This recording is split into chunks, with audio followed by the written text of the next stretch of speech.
Special thanks to Audi of Plano in the background here. Their details are down below in the description.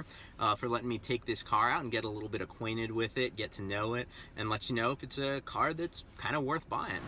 Hey guys, DFW's Cars here. How's it going? I am here today with what I found, an Audi station wagon, but lifted. No, it's the Q7, or a lifted Audi all-road wagon. So, let me show my speedy racers all the new features, everything new about this car. So starting out with the front, that is just unmistakably a, pretty Audi design. I mean, I know that's subjective, but if you're digging this new Audi look, which a lot of people are, it's a good looking car. Let's go wrap around here and check it out. So the side here is one change from the old Q7. It does look a little bit more station wagon-esque, especially this one has upgraded 20-inch Pirelli Scorpion tires on it there. Very cool. And then the back, this back, I'd say 3/4 part is probably the most controversial, but where you might want to go for the Q5, the new Q5, which I'll be reviewing soon. Some people might like the look of that better, but this does give you a lot more room back there and a lot more space. Of course, Audi's traditional LEDs around here too. Let's check out that space I mentioned earlier.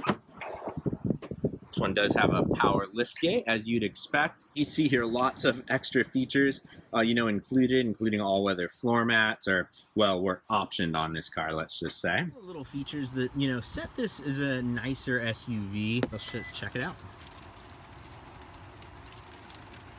That's pretty cool, because a lot of times you'll have to be, crawling around trying to get where you want to go. It is very, comfy back there. It's a decent size third row because they have made this SUV just that little bit bigger.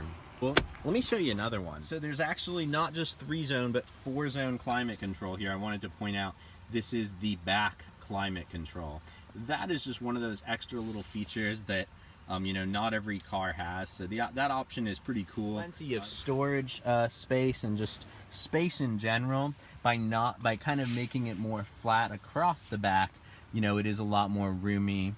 And it does have a surround sound, both Bose and Bang & Olufsen. I'd go for the Bang & Olufsen if you're paying for the upgraded system, but they're both nice. Here it's going to remind you a lot of the new A4 and all the new Audi, sedans. It's got that very similar design language, that flow to it. The newer sporty steering wheel here, which has even the Audi grille. This is a very Audi-esque touch design, is integrated in the steering wheel. Love this design there. Another cool thing is your eyes are probably catching this one does have the Audi LED screen there. That's a really nice touch. It's kind of like a head-up display though, in that it's not necessary, when you're going to option this, but it's kind of cool. It does absolutely nothing differently function-wise. It's having a map up there. It doesn't really enhance your life per se, but it is cool. It is super cool. And then of course, this language is definitely on all the newer Audis. The cascading, cockpit here, this almost joystick-like shifter, which looks really cool and functions well too. And then of course, that's almost like a trackpad there. So this car is as much computer as it is car. And then of course, the dashboard just flows across there, which looks really, really nice and really cohesive as well. Beautiful seats, perforated leather here, a good bolstering for an SUV. We'll talk about that a little bit more in the drive review, but that is a nice feature. Before we start driving though, do want to show you this amazing panoramic roof, which goes really far back. People in the third row, it is so far back, can even see out of that roof. All right, and let us check out that engine. It looks remarkably larger with that cover on it for a 3-liter V6. You can tell there's extra room for the various other additions of this car they'll do. You can't really see much of the engine, but we'll talk about its performance in a little bit. Let's check out the exhaust notes this engine helps produce.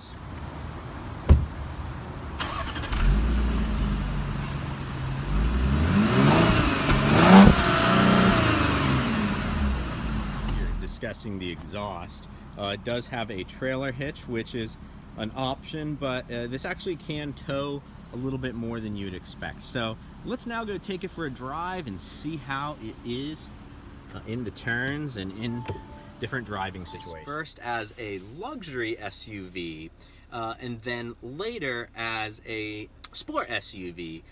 See if it has the sport part of utility vehicle in there. It's a luxury SUV. It's one of the best out there. It's comfortable, it's spacious, it's got a ridiculous feature set.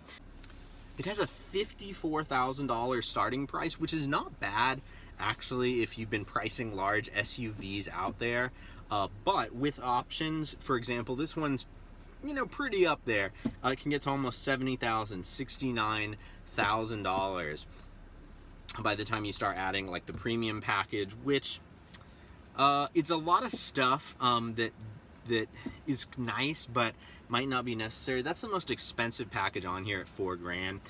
You'll have to check the configurator website for wherever you live to see if they let you add the cool stuff outside of that package. Let me give you some examples, like the Vision package, which is that virtual cockpit, which is LED headlights, and which is like an around view camera system.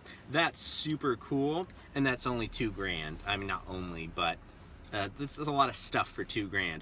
Or the driver assistance package, where, you know, it has adaptive cruise control, active lane keeping assist, you know, features like that that'll help the car drive itself, make your drive easier. $2,400 for that. There's a warm weather package which includes that 4-zone for $1,600. I don't know if that's definitely worth it. Ventilated seats in the front and sunshades. I'd probably skip that one unless you live somewhere, you know, very warm. $1,100 for the Bose surround package. If you're gonna go for that, just spring for the Bang & Olufsen. It sounds crisper, it sounds better. Unless you want something decent, like a little bit more. It's kind of this weird in between, because the stock systems are great in Audi. So it's sort of almost like, why would I spring for that? If that makes sense. 19-inch rims are standard. This has the 20-inch rims. A lot of the features though are included in that $54,000 price, like this sunroof. Here's a couple that surprised me. Optic roof rails, which are all aluminum and look really, really nice.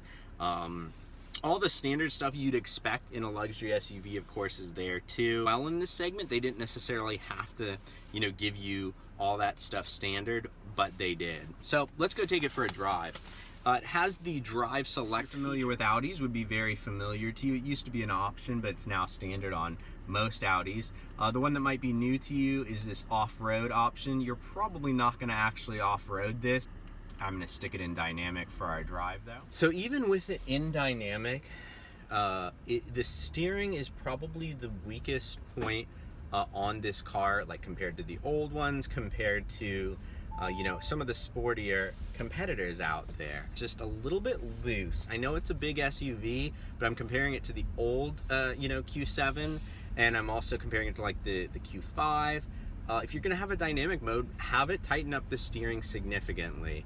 It doesn't feel really sporty, even in dynamic. It's reassuring, but it's not sporty by any sense of the words. Another thing about this SUV is the ride quality is great, but then also, let's go on a little corner here and confirm this.